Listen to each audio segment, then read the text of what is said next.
అందరికీ జై శ్రీరామ్. ఈరోజు కుజదోషం అంటే ఏమిటి అనే విషయం గురించి తెలుసుకుందాము.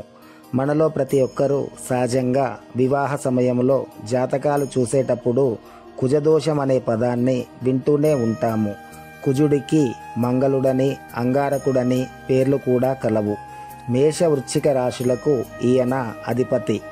మకరం ఉచ్చస్థానం, కర్కాటకం ఇతనికి నీచస్థానం.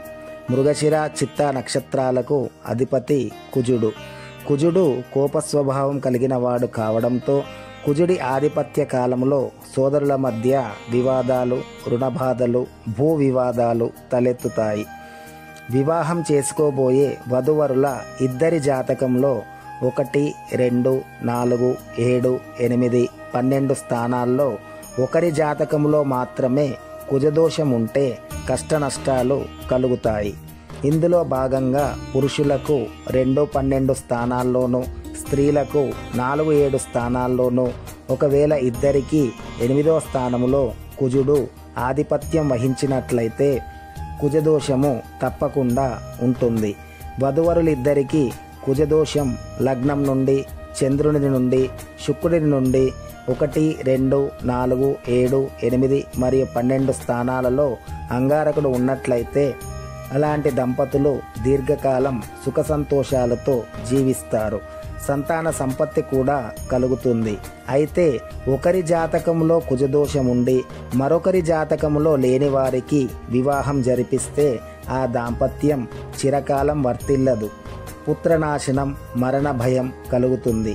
వధువరులు ఇద్దరి జాతకాల్లో ఒకరికి దోషముండి ఇంకొకరికి దోషం లేకపోతే ఎట్టి పరిస్థితుల్లోనూ వివాహం జరిపించడం మంచిది కాదు. జాతక ఫలాల్లో పెళ్లికి ప్రధాన అడ్డంకి అందరూ చెప్పుకునేది కుజదోషం. సాధారణంగా ఈ కుజదోషం స్త్రీ పురుషుల ఇద్దరికీ వారి జనన సమయంలో సంప్రాప్తిస్తుంది. వివాహాది సంబంధ విషయాలలో వధువరుల జాతక ఫలాలను సరిచూసుకోవడం ఇప్పుడు ప్రతి ఇంటా జరుగుతున్న విషయం.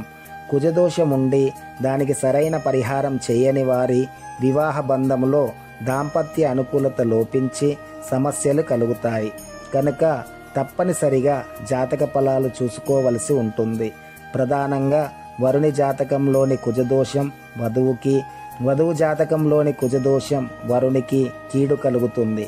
అయితే వధువరులిద్దరికీ కుజదోషం ఉన్నట్లయితే దోష పరిహారం జరిగి శుభం చేకూరుతుంది. వధువరులిద్దరికీ జాతకములో సమపాలలో దోషం ఉన్నట్లయితేనే వివాహం చేసుకోవచ్చు. ఈ దోషము స్త్రీలకు మాత్రమే ఉన్నట్లయితే దాంపత్య కలహము వంటి అనేక దుష్పరిణామాలు చోటు చేసుకోగలవు. కుజదోషానికి సంబంధించిన పరిష్కార మార్గములను మరి ఒక వీడియోలో తెలుసుకుందాము. ఈ వీడియో మీకు నచ్చినట్లయితే లైక్ చేయండి, షేర్ చేయండి. శ్రీ ఆంజనేయం యూట్యూబ్ ఛానల్ని సబ్స్క్రైబ్ చేసుకోండి. జై శ్రీరామ్.